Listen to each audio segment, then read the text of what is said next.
¿Cuántos son discípulos de Jesús? Eso se oye bien, ¿verdad? Esa pregunta siempre me ha gustado. ¿Cuántos somos discípulos de Jesús? Amén. ¿Todos somos discípulos de Jesús? Ahora, ¿estamos viviendo como discípulos de Jesús? Ahora, otra pregunta. ¿Somos hacedores de discípulos? Ay, tremendo, ¿verdad? Hoy vamos a hablar acerca de eso. Vamos a hablar acerca de ser hacedores de discípulos. ¿A cuánto les gustaría formar discípulos que amen a Jesús, que conozcan en el Evangelio, ¿verdad? Y te voy a decir algo más. No sé si te guste o no, estamos mandados a hacerlo. Es un mandato. O sea, no es una opción. Pastor, no, yo no voy a formar discípulos. Pues te tengo una noticia. Estamos enviados a ser discípulos, a formar discípulos, a formarnos como discípulos, pero también a ser discípulos. Quiero, si pueden bajarle un poco ahí al audio. Quiero invitarte al libro de Hechos, capítulo 17. Hechos 17.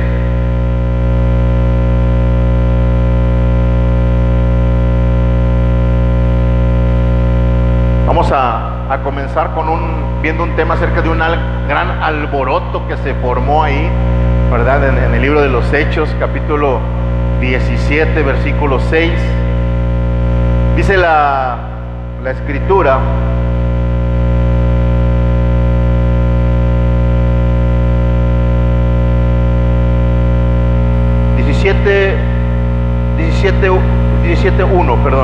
Vamos a partir del versículo 1. Dice: pasando por Anfípolis y Apolonia, llegaron a Tesalónica, donde había una sinagoga de los judíos. Y Pablo, como acostumbraba, fue a ellos y por 3 días de reposo discutió con ellos, declarando y exponiendo por medio de las escrituras que era necesario que el Cristo padeciese y resucitase de los muertos, y que Jesús, dice, a quien yo os anuncio, decía él, es el Cristo. Y algunos de ellos creyeron y se juntaron con Pablo y con Silas, y de los griegos piadosos gran número, y mujeres nobles no pocas. Entonces los judíos no creían, teniendo celos, tomaron consigo algunos ociosos, hombres malos, y juntando una turba, alborotaron la ciudad, y asaltando la casa de Jasón, procuraban sacarlos al pueblo. Pero no hallándolos, trajeron a Jasón y algunos hermanos ante las autoridades de la ciudad, gritando: estos que trastornan el mundo entero también han venido acá. Amén. Estos que trastornan el mundo entero han venido acá. ¿A usted le gustaría que dijeran: ya llegó ese que anda trastornando Tuxpan? No le gustaría que usted fuera así como que yo voy a predicar el evangelio, y que cuando me vean me dicen: hombre, ahí viene aquel que anda trastornando toda la ciudad.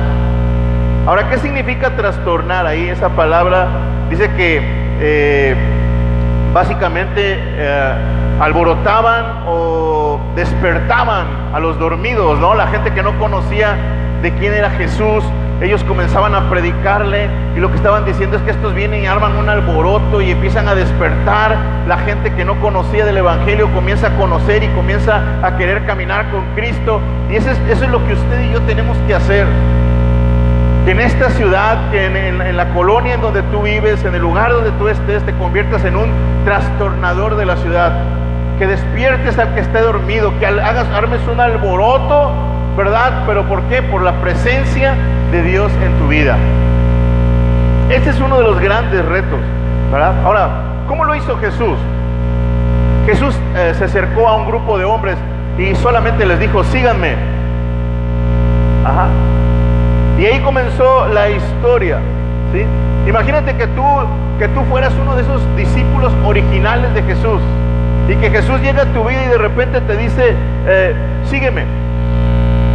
¿Sabes que ellos eran personas comunes como tú y como yo? Que tenían sus familias, tenían sus trabajos, o sea, no tenían absolutamente nada diferente a lo que tú y yo tenemos. Tenían una vida social. Pedro hasta tenía suegra, por si usted quiere decir, pastor, pero no tenían suegra, con respecto a las suegras, pero tenía suegra. O sea, eran normales, tenían una vida, ¿qué? Una vida normal. Y Jesús los tomó y comenzó a enseñarles. Mostró compasión con ellos, mostró compasión. Empezó a derramar sabiduría sobre sus vidas, empezó a formarlos, empezó a discipularlos, y luego fue a la cruz a morir, y luego resucitó para traer una vida nueva, una vida eterna a estos primeros discípulos de Jesús. Ahora, imagínate tú que tú experimentas este proceso. 3 años aproximadamente Jesús caminó con ellos, y después de esos 3 años, un poquito después, estos hombres estaban predicándole a gente que tenía autoridad, a gobernantes. Como hace 3 años y medio eran unos completos desconocidos, y cuando Jesús llega a sus vidas, comienza a transformar absolutamente todo eso, y de repente los ves predicándole a gobernadores, a gente que estaba en posiciones de gobierno, de gente poderosa en la tierra de aquellos tiempos. Ellos estaban predicando, les estaban ¿qué? Trastornando al mundo. Y solo 3 años antes no tenían una visión de a dónde iban. Y eso pasa cuando Jesús llega a tu vida y cuando Jesús llega a mi vida. Si tú miras hacia atrás, al tiempo que conociste a Cristo, tú puedes ver cómo tu vida ha ido siendo transformada durante todo este proceso. Ahora, ¿qué tan rápido va a ser el cambio? Pues depende cómo te dejes. No depende de Jesús, depende de que tú tengas un corazón dispuesto para que Él cambie tu vida. Que seas obediente, por ejemplo, que obedezcas a su palabra, que quieras ser como Él, que tú dentro de ti tú realmente quieras ser como Jesús, y cuando me refiero a ser como Jesús, no me refiero a su santidad ni esa parte de lo que Él era. Me refiero básicamente a que Él venga a hacer un molde en tu vida, en cada aspecto de tu vida, que Él sea un ejemplo para ti de cómo tú tienes que vivir. Que sería así. Ahora, lo que comenzó siendo un simple llamado, sígueme, terminó con un cambio de vida total. Y Jesús quiere decir eso para ti, solamente te quiere decir, sígueme. O sea, no pongas pretextos, no pienses qué va a pasar, solamente Jesús te dice, sígueme, y yo te voy a convertir en un trastornador del mundo. Pero ¿tú quieres realmente hacer eso? Ahora, ¿qué significa discípulo? Porque siempre preguntamos, discípulos, somos discípulos, ¿sí? Un discípulo se refiere a alguien que es un aprendiz, que es un estudiante.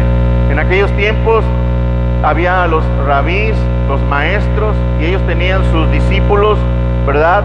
Y donde quiera que iba el maestro, donde quiera que iba el rabí, iban los discípulos con él y aprendían en su manera de vivir, aprendían cómo se conducía, había enseñanzas que le daban, ¿verdad? Y terminaban siendo seguidores literales de esos maestros. Eso es el concepto de un aprendiz, de un discípulo, ¿verdad? Entonces, convertirte en un discípulo es simplemente algo muy sencillo, como obedecer el llamado que Jesús tiene para tu vida. Ahora, tú no puedes ser discípulo, yo no puedo ser discípulo de alguien que no quiero seguir. Es decir, si tú te quieres llamar discípulo de Jesús, pero no pretendes seguir a Jesús, hay un problema. Porque para que tú y yo seamos discípulos de Jesús, tenemos que seguirlo a Él. Porque el objetivo es que yo termine como mi maestro, porque Él es mi modelo. Entonces, para poder yo ser como Jesús, yo tengo que seguirlo en la vida, caminando. Lucas capítulo 6, en el versículo 40, Lucas 6:40 dice: el discípulo no es superior a su maestro, mas todo el que fuere perfeccionado será como su maestro. No estamos hablando de que vamos a ser superiores a Cristo, eso es imposible, pero Él es nuestro modelo. Y el objetivo es que mi vida, ¿verdad?, sea, que cuando yo camine mi vida, ¿verdad?, sea como la de mi maestro. ¿Cómo lo voy a hacer? voy a imitar a Jesús. Ajá. Cuando usted ha tenido un maestro en su vida, usted aprende de su maestro y después dice, pues lo voy a hacer así porque así lo hacía mi maestro, ¿no? ¿Por qué? Porque empiezas ¿a qué? A imitarlo. Entonces, algo que nosotros tenemos que hacer es imitar la vida de Jesús, imitar la forma en la que Él caminaba. Algo que también tenemos que hacer es continuar con el ministerio, prolongar el ministerio, ¿verdad? Y también volvernos a Cristo en ese proceso de vida. Y yo quedo conectado con Él, ¿verdad? Que esto es importante. Ahora, es difícil decirse cristiano sin ser como Cristo. Hemos devaluado la palabra cristiano, ¿verdad? ¿Por qué? Porque cristiano tiene que ver de ser como Jesús, vivir como Jesús, caminar como Jesús. Y en ese sentido, ¿verdad? Muchas veces nos hemos convertido en seguidores que no seguimos a Cristo. Nos congregamos, si bien nos va, leemos la Biblia, pero no seguimos a Cristo. Pero cuando nos preguntan, ¿y tú qué eres? Yo soy cristiano. ¿De los que siguen a Cristo o de los que no lo siguen? Es buena pregunta, ¿no? Es como para reflexionar. Yo tengo que reflexionar acerca de eso, ¿sí? Entonces, yo creo que hemos perdido la visión como pueblo de Cristo. Hemos perdido la visión de lo que es ser un verdadero cristiano, de caminar con Cristo, de seguirlo a Él. Ajá. Ahora, yo le pregunto, bajo estos principios, ¿usted podría decir realmente en su vida que usted es un seguidor de Jesús? No me conteste, solamente es una pregunta para usted. ¿Realmente usted es un seguidor de Jesús o es un cristiano? Ajá. Ahora, la pregunta es, ¿y cómo me convierto en un discípulo? ¿Sí? Entonces, tienes que comenzar donde Jesús comenzó. Para convertirte en un discípulo, usted y yo tenemos que comenzar donde Jesús comenzó. Y lo primero que hizo Jesús fue invitar a los discípulos. En Mateo capítulo 4, versículo 19, les dijo, venid en pos de mí y os haré pescadores de hombres. ¿Cómo me convierto en un discípulo de Jesús? Lo primero es que tengo que ir a Jesús. Tengo que seguir a Jesús. Yo no puedo pretender decir que soy cristiano si Jesús va por este lado y yo voy por aquel lado. No lo estoy siguiendo. Lo tengo que seguir. Dijo, hey, ven en pos de mí. Sígueme, es lo que estaba diciendo Jesús. Y te voy a hacer pescador de hombres. Esa es la invitación de Cristo. Sígueme. Ajá. Y después Jesús les dijo, arrepiéntanse porque el reino de los cielos se ha acercado. Lo primero que te dice Jesús, sígueme. Y luego después, cuando tú comienzas a seguirlo, te dice, espérame, pero ahora quiero que te arrepientas. ¿Y qué es el arrepentimiento? Un cambio de vida, un cambio de manera de pensar, un cambio de dirección, encaminarme hacia el lado opuesto. Porque cuando Jesús va para allá y yo voy para acá, y de repente Jesús me dice, hey, Víctor, arrepiéntete. Entonces yo cambio mi manera de pensar y entonces me redirijo hacia donde Él va, porque yo iba hacia el lado opuesto. Ese es el arrepentimiento. Porque la gente piensa que arrepentimiento es decirle, mira Jesús, ya no lo voy a volver a hacer, y lo vuelves a hacer. Pero es que ya me arrepentí. No, porque arrepentimiento es cambiar tu forma de pensar y tu forma de vida.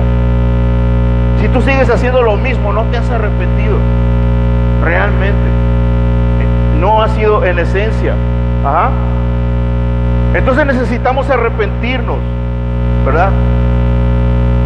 Dite a ti mismo, necesito arrepentirme. No tenga miedo.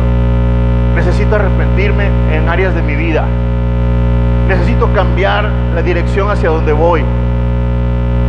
Porque tú y yo tenemos que ser conscientes acerca de eso. Ajá.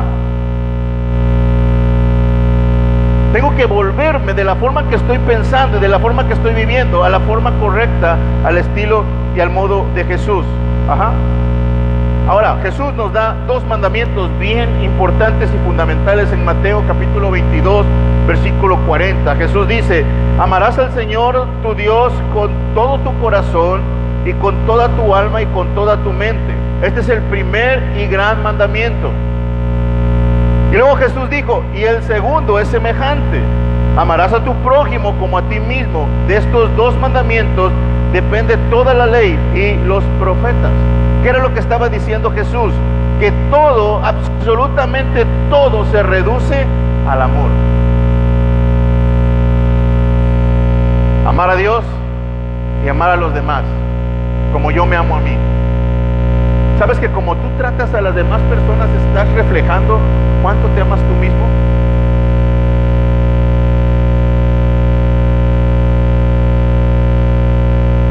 ¿Y cómo amas a Dios? De la misma manera que tú tratas a los demás, la esencia es: así te amas tú mismo. Y lo que está diciendo Jesús, dice, es que toda la base es el amor. Todo consiste en amar a Dios y disfrutar del amor de Dios. Usted tiene que disfrutar del amor de Dios. Usted tiene que disfrutar de que Dios lo ama. Y entonces, cuando yo entiendo acerca del amor de Dios, yo voy a cambiar mi manera de vivir y voy a comenzar a vivir de una manera diferente. Y Jesús dijo algo muy claro en Juan capítulo 14, versículo 15. Lo dice Jesús: si me amas, guarda mis mandamientos. Y muchos decimos: ay, Jesús, sí, yo te amo, pero no guardamos los mandamientos. No amamos a Dios y no amamos a las personas. Que ese principio, si usted comienza a amar a Dios y comienza a amar a las personas, todo se reduce en ese sentido, el amor. Y Jesús nos confronta y dice: si tú me amas, guarda mis mandamientos.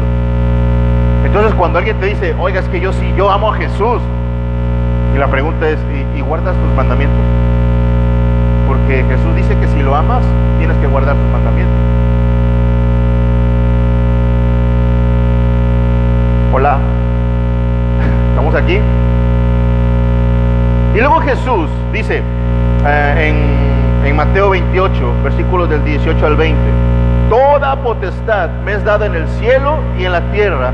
Por tanto, id y hacer discípulos a todas las naciones, bautizándolos en el nombre del Padre y del Hijo y del Espíritu Santo, enseñándoles que guarden todas las cosas que os he mandado, y aquí que yo estoy con vosotros todos los días hasta el final del mundo. Amén. O sea, Jesús les dio un mandato final. Fíjate bien, les da un mandato final, y después, cuando están ellos viéndolo ahí, les da un mandato final, y dice la Biblia que Él asciende al cielo, que lo ven partir. El apóstol Juan describe esa parte ahí cuando dice que Él asciende al cielo, pero les dejó un mandato. Y ese mandato es: vayan, hagan discípulos en la tierra, ¿verdad? Bautícenlos y enséñenles todas las cosas que yo les he mandado. Que no dice que les he pedido por favor, no dice las cosas que, ay, pues si quieres hazlo, hijo. No, le dice todas las cosas que yo les he mandado que hagan. Eso es lo que tú les tienes que enseñar. Entonces, ¿qué pasa después de esto? Si usted sigue leyendo el Nuevo Testamento, se va a dar cuenta que entonces vemos al pueblo de Dios, ¿verdad?, caminando todos juntos en obediencia en el mandato de Jesús. Después de que sucede esa ascensión de Jesús, ese mandato que nos deja, usted puede escudriñar la palabra y usted ve a los hombres de Dios predicando el evangelio, bautizando y enseñando. ¿Por qué? Porque ese fue el mandato que dejó Jesús. Y vemos a los discípulos que ellos formaron haciendo lo mismo: ir, predicar, bautizar y enseñar. Así comenzó la iglesia. Así comenzó la iglesia. Entonces, usted y yo tenemos un mandato: ir, predicar, bautizar y enseñar. Repítalo conmigo: ir, predicar, bautizar y enseñar. Ese es nuestro mandato, ¿verdad?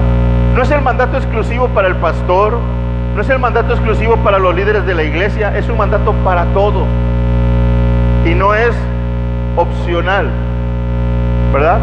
Entonces, la sorpresa es que es muy padre ver el libro de Hechos, pero cuando yo veo la iglesia actual, cuando yo miro hacia la iglesia, me doy cuenta, ¿verdad?, que nos hemos apartado de ese mandamiento. Y entonces hoy el modelo de iglesia es que vamos los domingos, nos sentamos, escuchamos la predicación, nos vamos toda la semana a nuestra casa y el otro domingo vuelvo a venir y escucho la predicación, pero no voy, no predico, no bautizo y no enseño. No estoy cumpliendo con el mandato. Y la idea es, en este mes que hemos estado predicando acerca de crecer, la idea es de que usted y yo tomemos conciencia que nuestro compromiso es ir, predicar, bautizar y enseñar. Eso es lo que yo tengo que hacer. Ir, predicar, bautizar y enseñar. Ay, pero es que yo no soy pastor o yo no soy líder de la iglesia. Es para todos. ¿Ese mandato es para quién? Para todos. Ajá. Ok. Entonces,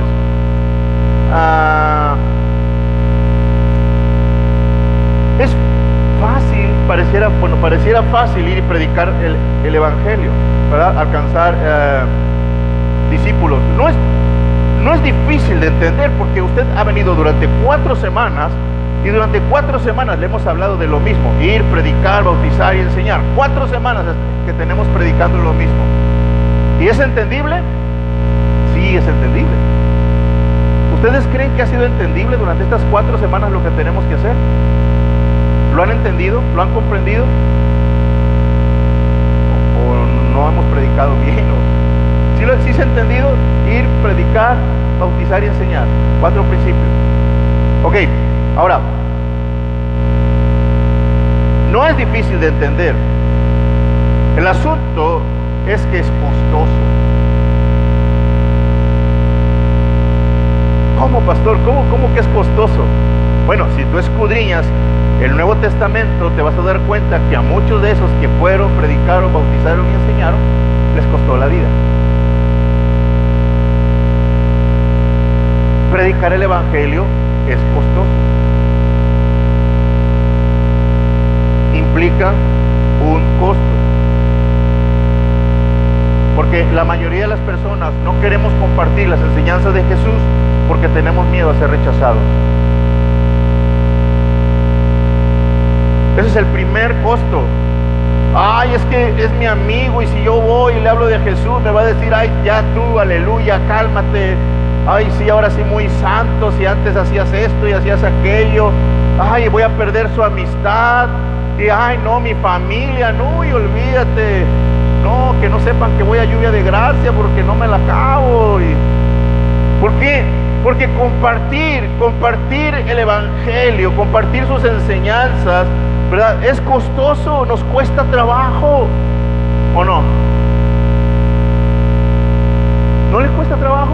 Cuesta trabajo. Hay personas con las que tú dices: bueno, me lo topé en la fila del súper y Cristo te ama y sé que nunca lo voy a volver a ver.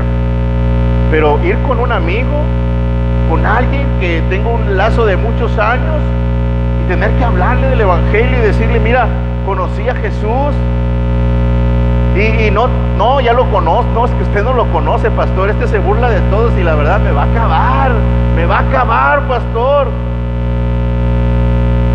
Pues tiene un costo. ¿Tiene qué? Tiene un costo. Ahora, quiero animarlo. ¿Cuántos quieren ser animados en esta parte? ¿Cuántos quieren tener fortaleza y decir: yo me agarro de ahí, pastor? Juan 15, versículo 18 al 20 dice. Juan 15, versículo 18 al 20. Vamos despacio. Si el mundo os aborrece, sabed que a mí me han aborrecido antes que a ustedes. Si fueras del mundo, el mundo amaría lo suyo. Pero como no sois del mundo, antes yo os elegí del mundo, por eso el mundo os aborrece. Acordaos de la palabra que yo os he dicho: el siervo no es mayor que su señor. Si a mí me han perseguido, también a ustedes los van a perseguir. Si han guardado mi palabra, también guardarán la vuestra. Ajá. Esto es bien sencillo. Lo que te quiero decir es que es extremadamente costoso. Oye, llega con alguien, ¿verdad? Llega con tu compadre. Oye, compadre, mira, oye, sí, vamos a hablar de los six que nos hemos tomado y vamos a hablar de esto y de la pachanga. Uy, no te rechazan porque es lenguaje del mundo. Pero como ya no estoy en el mundo, porque Jesús me sacó del mundo y ahora voy representando el reino de Dios, ahora me rechazan. Porque ahora hablo de capítulos, versículos, de la cruz, de la resurrección, de ser redimido, de la gracia, de la salvación. Y ese lenguaje no es lenguaje del mundo. Y entonces sufro un rechazo. Pero Jesús dice, no te preocupes. Si te rechazan, no es a ti el que te están rechazando, al que te están rechazando es a mí. Porque nosotros somos representantes del reino. Ajá. Es como un embajador, somos embajadores. Los embajadores, por ejemplo, un embajador del país está en otro país y cuando van en contra de ese embajador, no están en contra de ese embajador, están en contra de lo que él representa. Entonces, cuando la gente te rechaza porque tú le compartes el evangelio, porque tú le compartes las buenas noticias, te rechazan por lo que tú representas.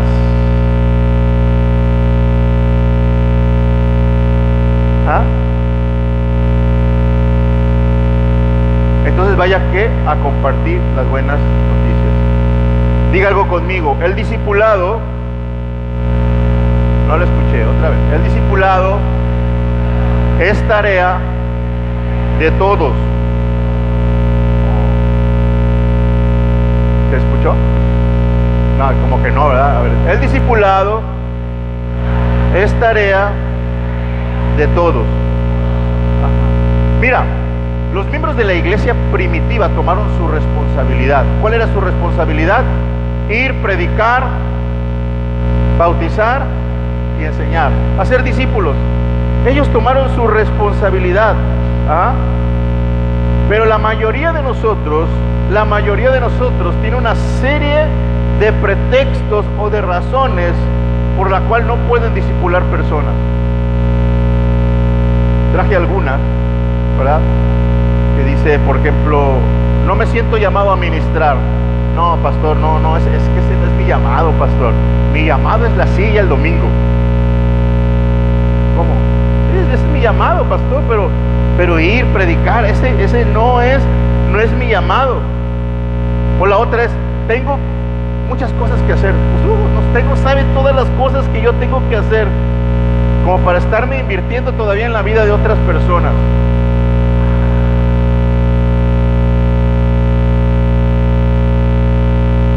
Cuesta, ¿no?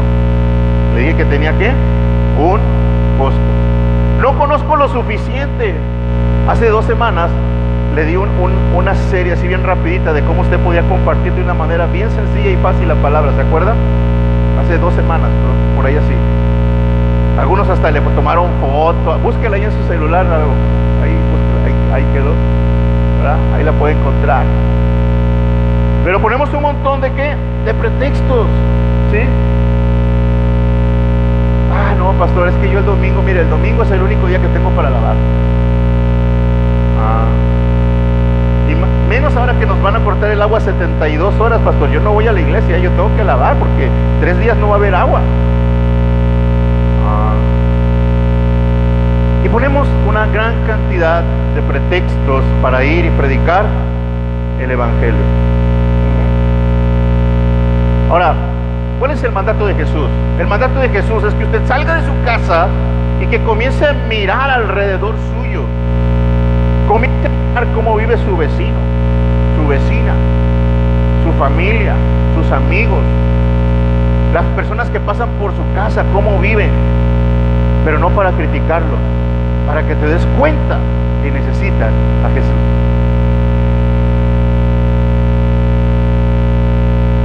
Pídele a Jesús, dile, Señor, permíteme sentir lo que el otro siente. Y te vas a llevar una sorpresa. Vas a sentir lo que la humanidad está está sintiendo la necesidad de recibir una palabra de salvación, una palabra de aliento, una palabra que transforme sus vidas. ¿Y dónde están esos valientes?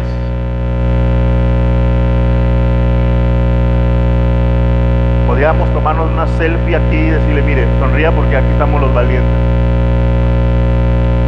Pero el punto es que nos animemos a hacerlo, que estemos dispuestos a pagar el costo de ir y predicarle a alguien, alguna persona. Ajá.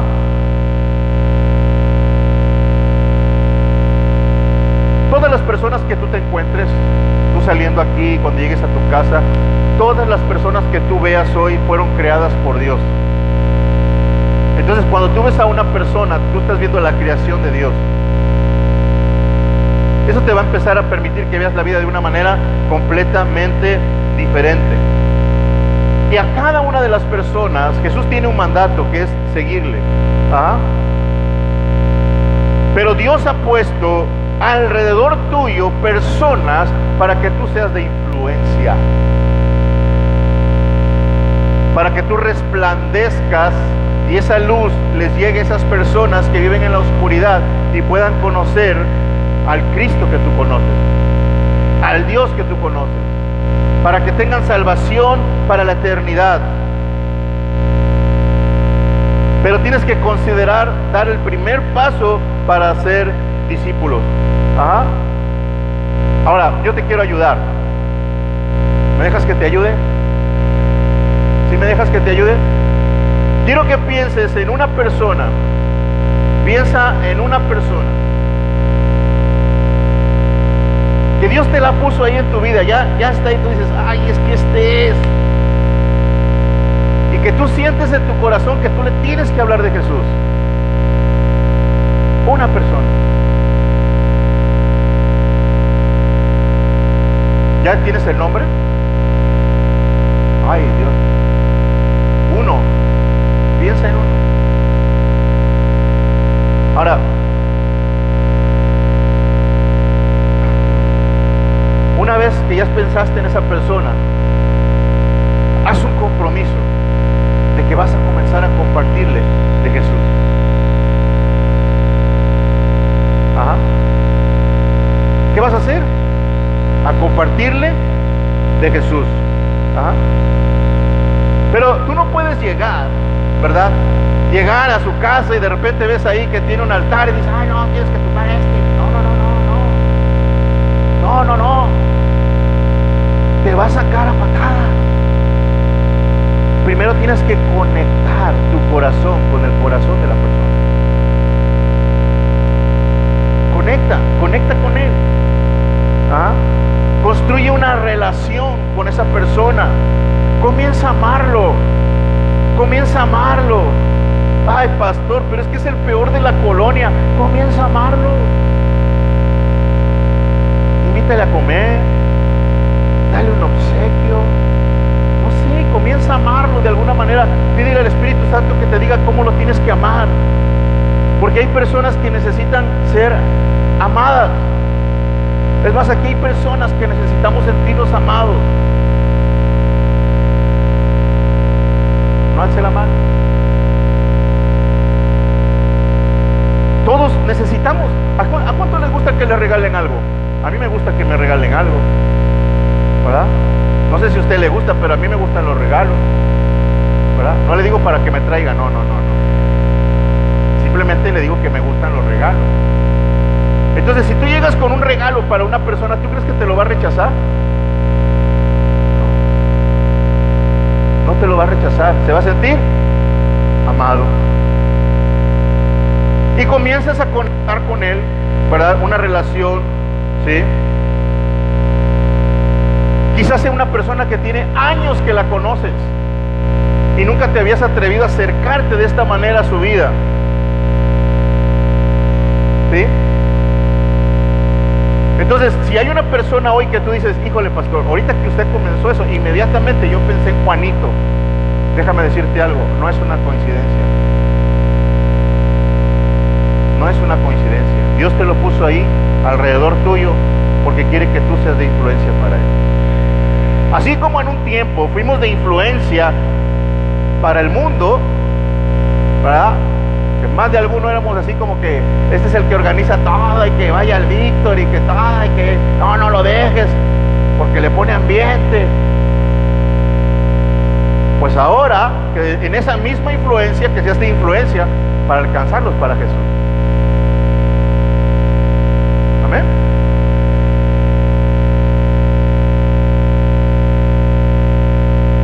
Ahora quiero aterrizar todo esto a algo muy especial. Ya comprendimos lo que es ser un discípulo, que estamos llamados a ser discípulos, que hay gente alrededor de nosotros que necesitan escuchar la palabra de Dios. Pero ahora quiero hablarte de algo importante. Quiero hablarte de el corazón de un hacedor de discípulos. ¿Cuántos quieren hacer discípulos? Ahora sí lo voy a retar. Alce su mano. ¿A cuántos les gustaría formar discípulos para Cristo? No la baje. Ya tomaron la foto. Está bien. Entonces, a usted le gustaría ser discípulos, ¿verdad? ¿Es correcto?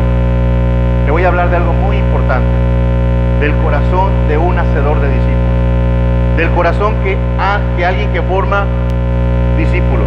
¿Ah?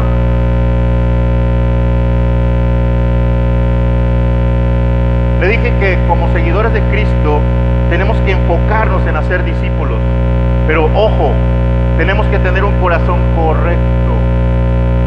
¿Tenemos que tener qué? Diga, tengo que tener un corazón y un motivo correcto.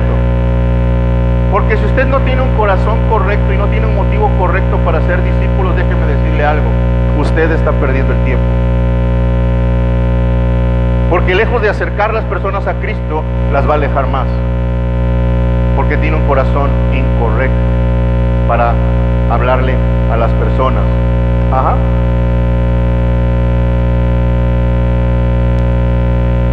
Ministrar durante siglos, déjame decirte algo, ministrar durante siglos ha sido una trampa mortal para gente que tiene apariencia, dice la Biblia que tiene apariencia de piedad.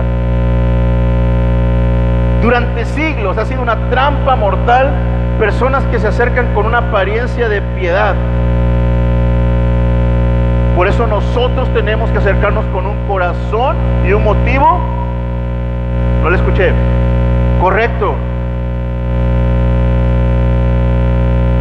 Mira, si Dios estuviera preocupado por apariencias externas, si Dios estuviera preocupado por actividades religiosas, ¿verdad?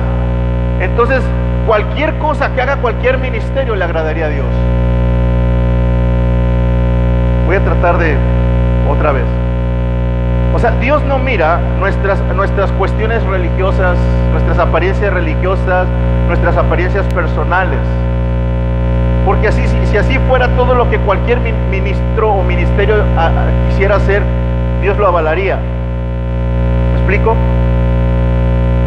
Dios mira, y quiero que pongas esto en tu corazón, ¿verdad? Dios lo que está mirando es el corazón. ¿Qué es lo que mira? El corazón. No es lo exterior de las personas. Dios no mira cómo te vistes o asuntos religiosos o de la denominación que tú eres.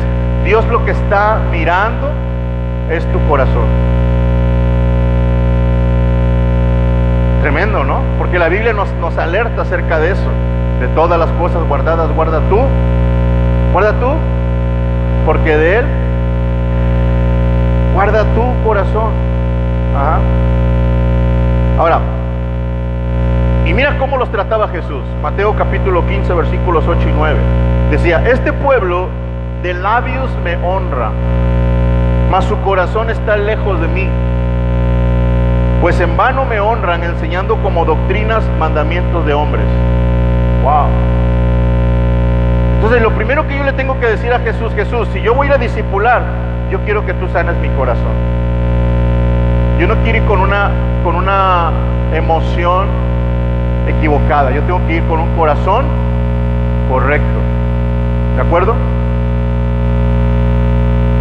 Jesús lo estaba hablando a los fariseos, porque los fariseos le entregaban toda su vida a una actividad religiosa. Los fariseos lo que hacían era religión, pero no tenían un corazón correcto con Dios. Ajá. Ellos creían que lo más importante, y ponga atención en esto, era parecer impresionante a los ojos de las personas, ¿no? Ah, no, uy, no, ahí viene, no, mira, no, qué tremendo ministro, y no. ¿Me explico? Miraba más el aspecto religioso, ¿sí? Pero Jesús llega con ellos y le dice: todo es en vano, todo eso no sirve, todo eso no funciona. Lo que funciona es un corazón correcto. ¿De acuerdo? Primera de Samuel capítulo 16 versículo 7 dice: Jehová no mira lo que mira el hombre, pues el hombre mira lo que está delante de sus ojos, pero Jehová mira el corazón. Cuando tú miras a una persona, tu parte humana, lo primero que va a mirar es su apariencia física. Pero tenemos que entrenarnos para mirar el corazón de las personas. Algo de lo que yo he aprendido a través de algunos años es: ¿quieres conocer el corazón de una persona? Dale autoridad. Ay, se tenía que decir y se dijo. Ahí se ve el corazón de una persona. Una de tantas maneras de darte cuenta cuál es el corazón de una persona. Entonces tenemos que decirle: Señor, permíteme ver el corazón, pero también permíteme que yo pueda tener un corazón correcto. Primera de Pedro capítulo 5 versículo 2 dice: apacentad la grey de Dios que está entre vosotros, cuidando de ella, no por fuerza, sino voluntariamente, no por ganancia deshonesta, sino con ánimo pronto. ¿Verdad? Si usted le dice: oye, quiero que vayas a compartir a una casa, mira, hay una familia, y usted dice: está bien, me voy a ir porque me estás mandando, pero la verdad yo ni quería ir. Ah, no, a mí eso no me gusta. Hey, tranquilo, porque entonces tú lo estás haciendo a la fuerza. Y la Biblia nos dice que nosotros tenemos que ir y predicar el evangelio, pero de una manera voluntaria. ¿De qué forma? Voluntaria y con ánimo, ¿verdad? Tenemos que ir ¿con qué? Con ánimo, ¿sí?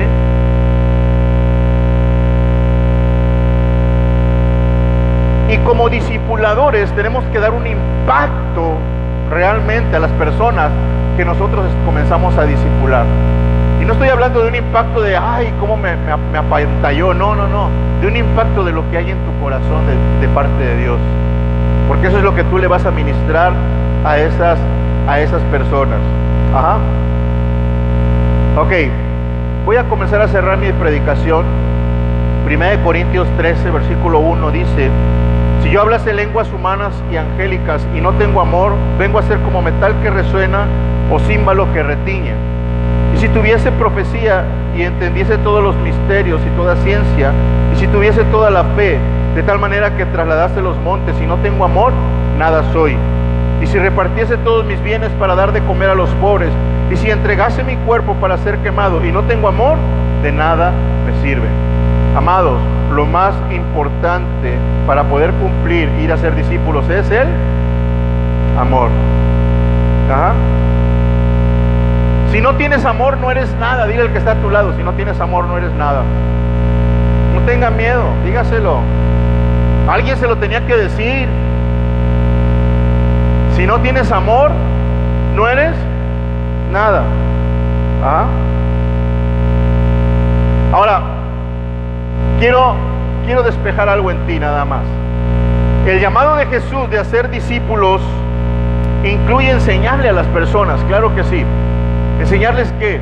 A ser seguidores del Cristo que tú estás siguiendo. A enseñarles a obedecer, pero si tú no obedeces, ¿cómo les enseñas a obedecer? Ay. Entonces tengo que enseñarles ¿qué? A obedecer. Pero ojo, la enseñanza no es la meta final. La meta final es amar a las personas que están a tu alrededor. Porque si tú estás enseñando, pero si no estás amando, no funciona. La meta final es enseñar, pero con amor. Ajá. Y la meta no es decir, pastor, mire, abrí un grupo en mi casa y ya tengo 10 personas. ¿Y a cuántas amas de esas 10? ¿A todas? Porque esa es la finalidad, amar a esas personas, ¿verdad? Ahora, ¿por qué la tengo que amar? Porque cuando tú amas a las personas, tú les vas a llevar y les vas a mostrar la necesidad, escuchen bien esto, la necesidad de ser amados y de amar a Dios. ¿Sí? ¿Estamos aquí?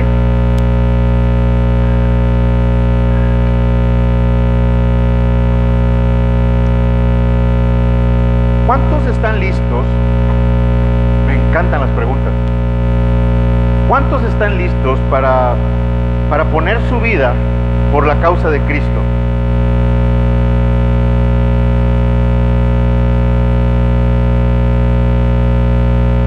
Y no estoy hablando de morir. Estoy hablando de cosas, de dejar de hacer cosas por la causa de Jesús. ¿Cuántos de ustedes están dispuestos a eso? Porque te voy a decir algo. Si tú y yo no estamos dispuestos a poner nuestra vida por la causa de Cristo, entonces no estamos listos para ser discípulos. Para hacer discípulos.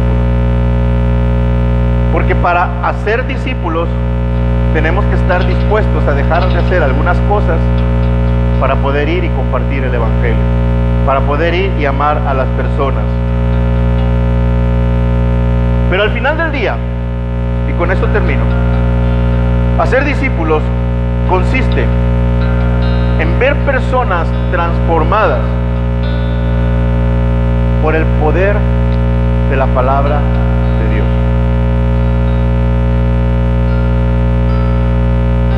Pero para que una persona sea transformada por el poder de la palabra de Dios, necesita de alguien que vaya y que le hable la palabra de Dios. Yo esperaba que alguno dijera, amén, envíame a mí, seré yo maestro.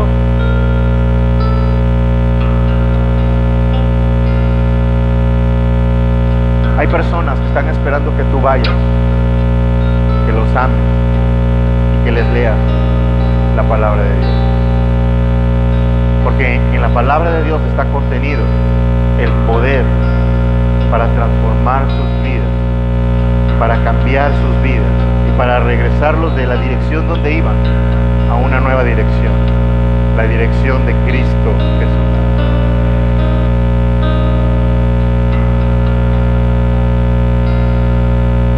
¿Tú quieres ver lo que puede acontecer en personas cuando escuchan la palabra de Dios? Vamos, yo te quiero retar. ¿Quieres ver lo que pasa en las personas cuando están escuchando la palabra de Dios? Ajá. Déjame decirte algo. Tú estás experimentando eso. Porque tu vida está siendo transformada en este momento. Pastor, ¿y qué sentirá una persona cuando escucha la palabra de Dios? Pues tú dímelo. Porque tú lo estás experimentando. Tu vida está siendo transformada todos los días a través de la palabra del Señor. Y no importa si eres un pastor o profeta o maestro o líder de la iglesia o simplemente te congregas en una iglesia, no importa eso, hay un poder contenido en la palabra de Dios que va a transformar tu vida cada vez que tú la lees. Y vas a poder experimentar la transformación de Dios en tu vida. Ese es Dios. Ese es Dios. Imagínate el poder. Si yo llegara con alguien y le diría, sígueme, me va a decir, ¿por qué? Pero Jesús, que era la palabra hecha carne, el verbo hecho carne, cuando Él hablaba con poder. Y cuando Él les decía, sígueme, era tanto el poder que había en esa palabra que la gente volteaba y decía, sí, Señor, yo te sigo. Empezaba la transformación en la vida de la persona. Lo mismo que es lo que está pasando en tu vida hoy. Tu vida está siendo transformada, tu vida está siendo cambiada. Dios está haciendo grandes cosas en ti, te está preparando para ir, predicar, bautizar y enseñar la palabra de Dios. Hay un semillero en ti, personas que van a conocer de la palabra de Dios por tu causa, por tu vida, por tu testimonio, por lo que Dios está haciendo en ti. Pero lo primero es que tú lo creas, y que lo vivas. Y no olvides que la esencia de un discipulador es el amor, porque si no tienes amor, no eres nada. Si no tenemos amor, no somos nada. Por más apariencia de bondad, por más apariencia de piedad que podamos nosotros representar, cuando Dios mira nuestro corazón, Él está mirando lo que realmente somos nosotros. Mi oración es porque tu vida sea cambiada, sea transformada, que la palabra siga siendo lo que tiene que hacer en tu vida, que entre en tu corazón, en tu cuerpo, que todo lo que tú representas sea transformado y cambiado, que el Señor traiga poder de vida sobre tus huesos, de vida sobre tu alma, de vida sobre tu espíritu, de vida sobre todo lo que tú representas. Y no olvides algo, que tú representas generaciones. Si tu vida cambia, va a cambiar la vida de tu descendencia, de tu familia. Amén. Dale un fuerte aplauso al Señor esta mañana.